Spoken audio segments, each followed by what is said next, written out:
I want to mention.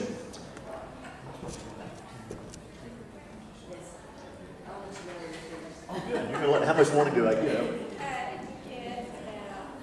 Great. I'm going to give you some time back, by the way, but thank you. Let's talk about one issue that is fundamental, and we know it's important as human beings. We know it's important. Our conscience tells us, and the news has just reminded us lately what an issue this is, and that is the right to life. Amen? We understand that God, who created us in His image and formed us in our mother's wombs, He made each one of us, and He's the giver of life, and He has the right to take that life. And He's delegated that to the state, right? There's capital punishment. Of course, we can all exercise self-defense. There's just wars. But this idea of taking a little unborn baby inside her mother's womb and taking her life, that's a horrible crime. It's a horrible crime. And we want to show love to those unborn babies and to those mothers. Many times the mothers in those situations are scared. They haven't been told what their choices really are. They don't know what options they have. We don't have any hatred or ill will toward them.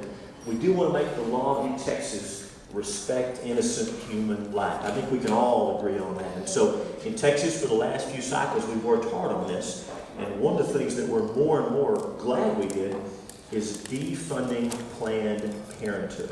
All right? I think if you talk to people, even folks who take a pro-choice position, and let me say, there's good folks all over this issue. I don't have all the answers. I have strong convictions here, but I can talk to folks that disagree with us on this. But even folks who are in favor of the right to choose or the right to terminate a pregnancy, even those folks generally are not in favor of government money going to fund elective abortions. And you realize Planned Parenthood, with a budget of about $1 billion a year, $1 billion with a B, $300 million of that, $300 million is from state grants, government grants and contracts. Can you believe that? 1/3 of their budget. So you know what? They don't need our money. And as long as I have anything to say about it, they're not going to get a dime of Texas taxpayer dollars.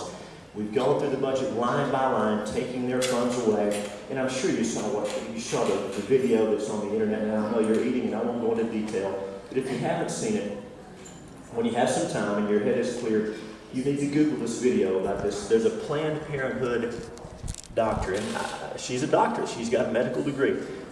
Physicians I know would not maybe want to claim association with what she does.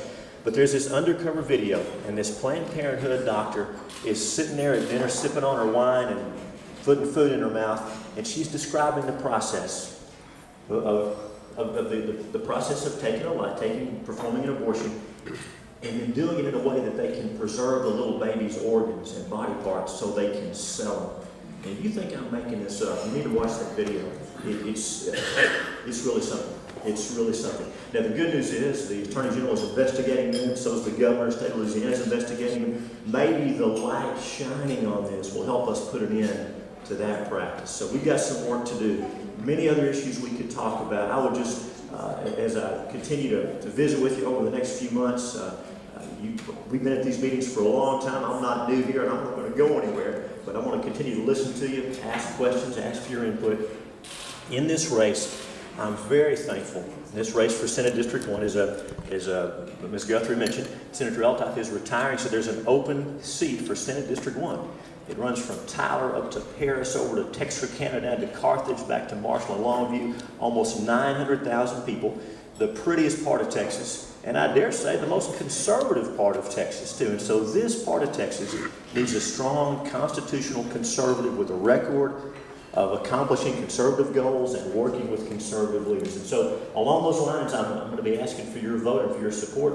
It's a long way to March, but we're starting early, and I'll be asking for you. So many in this room have already come alongside us and given us their names and their endorsements.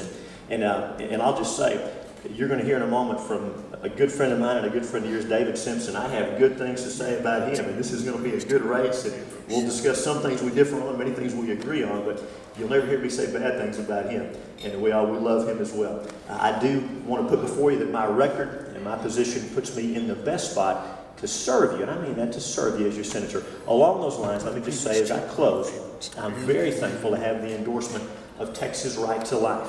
As you know, they're the premier pro-life organization in Texas, and this is the first endorsement they've made. The only endorsement they've made for next year's election cycle is in Senate District 1, and I'm thankful it went to me. I'm also thankful to have the endorsement in this Senate race of Kathy Adams, of David Barton, of Tim Lambert with the Texas Homeschool Coalition, of Jonathan Sines, who's been fighting these marriage battles, of Kelly Shackelford, of people like that. So we're going to have a good discussion as we go forward. Thank you for letting me be here. Thank you for listening.